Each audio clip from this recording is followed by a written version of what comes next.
right, welcome back to Unladylike Opinions. This is Life After Lockup, Love After Lockup, whichever one you want to call it. Season 3, episode 54, Put a Ring on It. Okay, we were going to go couple by couple, but I'm going to say the best couple for last, which was Deontay, Nicole, and Tia. So I'm going to go Sean and Sarah first. So Sean shows up to Sarah's house with 3 bouquets of flowers for Sarah's mom, her daughter, and of course Sarah. And Sarah's in the house telling her mom, to take it easy on him or whatever. And so he comes in and he introduces himself to everyone, and he's nervous because he doesn't want to get caught up with all the lies that he done told. And he talks to Sarah's daughter and he tells her, "Oh, you're pretty, you're cute." And the girl was saying, "Oh, I know." I was like, "Okay, girl." And so Sarah said, was looking at it and she was like, "Okay, that's enough. I'm going to take her." And she was like, "I don't want to overwhelm her, so I'm going to take her to another room." And as she's taking her on to another room, she says that she's terrified of him meeting her because she doesn't want her to get attached to anyone and they don't work out. So the mom offers him some coffee and she rubs her hands together like she Birdman or something. And she asks him what was his intentions for coming to the house. And he said, he came for Sarah and he see a future with her and he want to marry her. And Sarah's mom said, "Ain't no way in hell you talk to someone a whole year and only met them twice that you want to marry them." And he says he met the right one, and he said she was the same person in jail and she was the same person when she got out. And he said, "I know that sounds weird, but that's something you..." She was like, "I know that sounds weird." He said, "Well, I know that sounds weird, but some people change when they get out of jail," which is true. They do their jail talk and then get out of jail and it's boom. And so she said, "Is this something that you do on a regular?" And he said he saw Sarah's ad and he wrote her, and the mom was like, "You have done this before," and he lied and says now. And she said, and she says he has a look about him that she doesn't trust, and she gonna keep her eye on him. And she tells him to take a step back with the marriage thing and let Sarah focus on her daughter. And being a mother, she feels like Sean is going to be a distraction for Sarah, which I agree. And she said Sarah is her baby and Sarah's baby is her baby. And that's when Sarah walks back in and asks, "Is everything fine?" And Mama said, "Oh, everything's fine and dandy." And we were just chopping it up. And Sean said, "Well, I got some things to do today. Can you walk me out?" Sean got the up out of there, boy, quick as he can. And so Sean thinks Sarah's mom is being a hard ass, and it caught him off guard. And him and Sarah go outside and he asked Sarah to come spend the weekend with him, and she said, "Okay, what can it hurt? It can hurt a lot, but you'll learn." And he thinks she gonna come spend the weekend with him and then decide that she gonna want to stay with him forever. And so Sarah tells her mom when she gets back in that she doesn't have to be a hard ass all the time. And she says she can't help it, especially with him saying the M word. And Sarah says she's sure he didn't mean get married right away, but that's the goal, date and get married. And she wants her mom to give him a chance because she sees the future with him. He is the first guy that didn't lead her down the wrong path, and he's the first guy that she's been with that never done drugs with her. And Mama says she still thinks Sean is not to be trusted, no matter how good guy he is. So Sarah starts defending Sean and makes her realize. She said defending Sean makes her realize how much she really does care for him, and she thinks he would be good for her and her daughter. Her mom says, "That's what's worrying me, is because you're bringing a stranger around that thinks he's going to play daddy." And Sarah says, "I'm not shopping for a new daddy for her, and he's going to be a father figure to her, of course." And Sarah's mom said it's something fishy about John and she needs to get to the bottom of it. Sarah tells her mom she gonna spend the weekend with him, and mom says, oh, he brought flowers. Oh, he brought some flowers. And Sarah cuts her off and said, he would have stayed, but you ran him off. And mom was like, well, he better get used to it because I am who I am. She tells her mom it's time for her to let her grow up. And mama says he can BS Sarah, but he ain't finna BS me. And I honestly think Sarah is moving too fast with John. What's his nigga name? Sean? Oh, I ain't mean to say that. Whatever his name is. I think she's moving too fast with him, especially with letting him meet her daughter when she barely knows her daughter. Like, you missed 6 years out of your daughter's life and you only been home 2 months. No. Okay, so here we go, John and Christiana. Christiana and her mom are still going at it about Terry, and Christiana walks off and says it's my day. Sean says he's been married 4 times, but it's different for the 5th time because he is actually in love with Christiana. So basically you saying you ain't love your other wives? Okay, John. So he's still worried about Tara might come and through the door and mess the whole day up. And outside, Christiana mom tells her, I know you wanted your sister here, but let's just get this wedding over with and we'll look for her in the morning. And they hug and then the wedding begins. Her son and her mom walks her down the aisle and they say their vows and they cry. She is happy to have a wedding with all her friends and family there to witness, and she is gonna put everything behind her and focus on her future with John. And they show her ring, and it's a very pretty ring to me. And they introduce them as the new Bonnie and Clyde. And Christiana asks him, do she look good enough to F-U-C-K? And they smash the cake in each other's face. And you hear the mom deep voice talking about some, that's what I'm talking about. And mom says she know if something happens to her that John would take care of Christiana. And if he not going to be in heaven, if he not, she going to be in heaven saying, you better take care of her, John. I think mom was a little drunk the whole day. So, you going to have to excuse her. So Christiana introduced her son to John. And I'm like, of course, one they met. I don't know. And John's daughter comes over and tells Christiana she want to move for her. Christiana's son tells John he better take care of his mama. And he thinks he has changed a lot and he is proud of her. So then the party starts and John dances like an old creepy white man. And then they go to the little hotel room, and this scene was very gross to me. He is all up under her dress and all that or whatever. And he tell the cameraman they got to get out. And that was it of John and Christiana. Amber and Puppy. So Puppy arrives at Amber's house with this big, large suitcase, and Amber let her in, and they immediately start drinking Crown. And so we find out that what's in the suitcase is clothes that Puppy brought for Amber to try on to go out with and celebrate her breakup from Sammy. And Amber says, she talked to her mom and she wants her and Puppy to go to Indiana for a weekend to see her. And Puppy said Eric is not gonna be happy about that. And she tells Amber, I gotta take care of some things. And Amber was like, what? And Puppy says, like a W. And Amber was like, a W? What? A warrant? And she was like, yeah. And she tried to, she said she moved without permission. And Amber was like, she can end up back in prison and new charges can get her up to 2 years automatically. So Puppy said her parole officer popped up over there and she wasn't there, and someone that wasn't authorized to speak on her behalf or anything about her. And I'm like, girl, go ahead.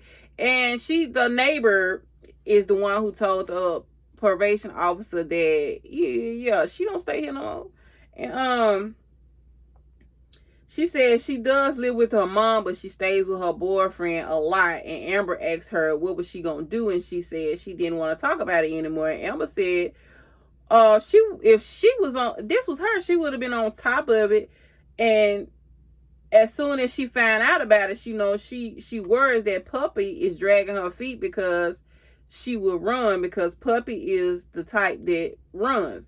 So Puppy and Amber are getting drunk in the backseat of the Uber, and Puppy worried about her warrant, but she said she's not going to worry about it tonight. So they arrive to the club, and then their friends arrive, and she tells them everything is great, but her love life and Sammy is gone. And they all clap and say, finally. I'm like, damn, did nobody like Sammy, did it? So one of the friends said he's seen how she was with Vince, and he feels like Vince and Sammy is like the same person, and it's somebody better out there for Amber. She said when she got back with him, he was just straight out of drug court, sober, and who he is now is two different persons from the person that she met at drug court. And well, out of drug court, because she met him a long time ago, and that's not what she see in her life.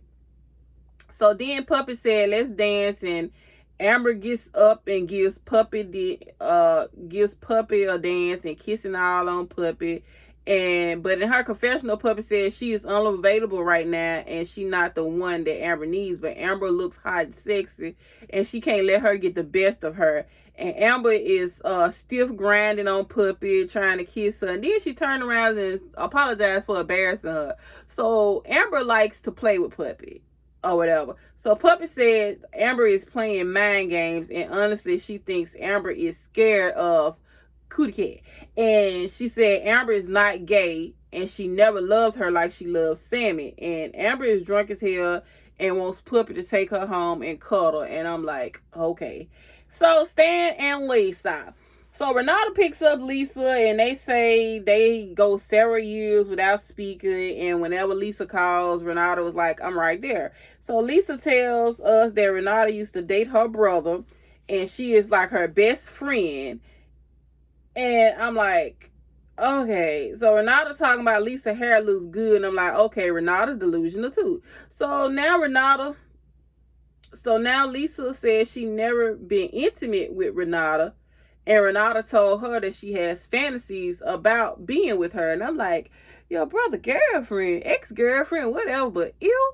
And so she tells her how she is setting Stan up, through this dating app.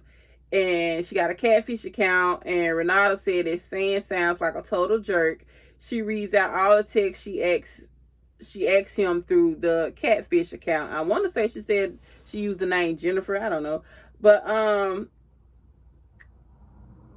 and she said she asked Stan about being with another guy. And he said, whatever your fantasy is, he's there to fulfill it. So, yes, he'll be down to be with another guy. And I'm like, Lisa basically gets a kick out of embarrassing Stan. That's what it looked like.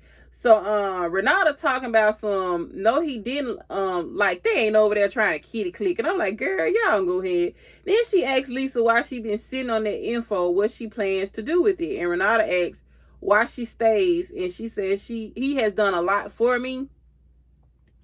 But he said some really foul stuff to her, and Renata asked if she wanted to hang out with her in the hotel room, and she gonna get her revenge on Stan, is what Lisa said. She doesn't care what people may think because she is not doing anything illegal. And she knows Renata. She shows Renata the wig Stan bought her when she got out of prison. And she was saying how awful the wigs were, but she want Renata to wear the wigs and pretend like she is the fake account. And I'm like, what? So they basically, she gonna set Stan up, whatever the boy name is. She want to set him up or whatever. And I'm like, I don't understand. Oh, Lord. I don't understand the point of this, but I don't understand Lisa. Like, you trying to set Stan up for what, for why? Y'all basically using each other. I don't understand why you trying to act like you so upset. So,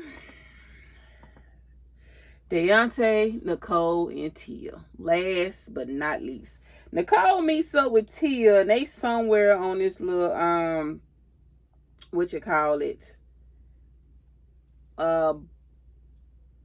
don't know. And Tia got these big flowers in her hands, and she greets Nicole. And Nicole says Tia lives with her grandparents, which is 5 hours away from her. And this is the first time she's seen her since their meetup with Deontay. And Nicole says Tia told her she wanted to talk, and she don't know what to expect because Tia doesn't like to talk. And when Tia says talk, you listen. So Tia asked Nicole where did she see their relationship going. And Nicole gave her this, whack answer and said, I'm happy with you. To be with you. And Tia said, I'm not going to share you with anyone else. And if you do, she doesn't see this going anywhere. So she thinks Deontay is driving a wedge between them, and if they want a part of relationship, then he can have her and she can have him. And Tia said it hurts her that Nicole wants Deontay around, and she let her close to her heart what she normally doesn't let people get to. And Nicole said she never wanted to hurt her. And Tia said, I would never put you in a position like you put me in. And Nicole is like, Tia vibe is off, and she is nervous that she's going to break up with her. So Nicole over there shaking her foot and like she fiending or something. And Tia wants to make a big decision and take the next step with Nicole. And Nicole agrees, and Tia wants Nicole to be with her and nobody else. And Nicole said there is nobody else, and she doesn't want to risk losing Tia for no amount of money. She wants to put Deontay in the past and move forward with Tia. And Tia licks chocolate off Nicole's face, and I'm like, so they take a little walk down on a boardwalk, and you see rose petals everywhere. And Tia proposes to Nicole. She proposes to her, and it's only if she is her one and only. And a crowd of boat drive by of people screaming as Nicole says yes. And she hanging all on Tia, talking about how big and blinkety bling the ring is. Nicole is high, and I don't care what nobody say. Nicole high as a kite. I don't know what they have for, but she have something. But the ring is actually nice. And Nicole said Deontay is a great man, but she feel like she's making the right choice with Tia, and she don't know how she's going to break this to Deontay. And then they kiss all uncontrollably, making me just cringe with all that smacking. Ugh. So Deontay on the boardwalk wrapping up some pipes and talking about this his side gig. What's wrong with my remote? Mouse. Talk about this is his side gig because he made poor financial decisions and giving Nicole all his money. Now he got to take little side jobs. He said he been trying to reach out to Nicole, but she ain't answering. But last night she said she wanted to meet up. And I'm like, why was you reaching out to her? Like So then Nicole pulls up, and Deontay said Tia better not come with her to his job. And Deontay talking about something. He looked good even in uniform, and he over there flexing and stuff. And he said, oh, look at you wearing my watch, keeping me around. She said, yeah, I like wearing my Michael Kors. She don't give a damn about you, Deontay. And so she go sit down, and so they go sit down and talk. And he said, you reached out to me and cried to me. And she was like, crying? What you talking about? He was like, soon as you got around Tia, you start acting, you start attacking me with her, and you seem like you afraid of Tia. And Nicole said, you only see us together one time. And then he spots the ring and asks, what's that on your finger? And she said, that's what I had to tell you. Me and Tia are engaged. And he said, how much you gonna stomp on my heart? And he feels like she just came to spit all over in his face. And he said, what make you want to marry her? We not too long just broke up. And Nicole was like, me and Tia been on and off for years, even before you came in the picture. And he over there crying over this little frail ass whore.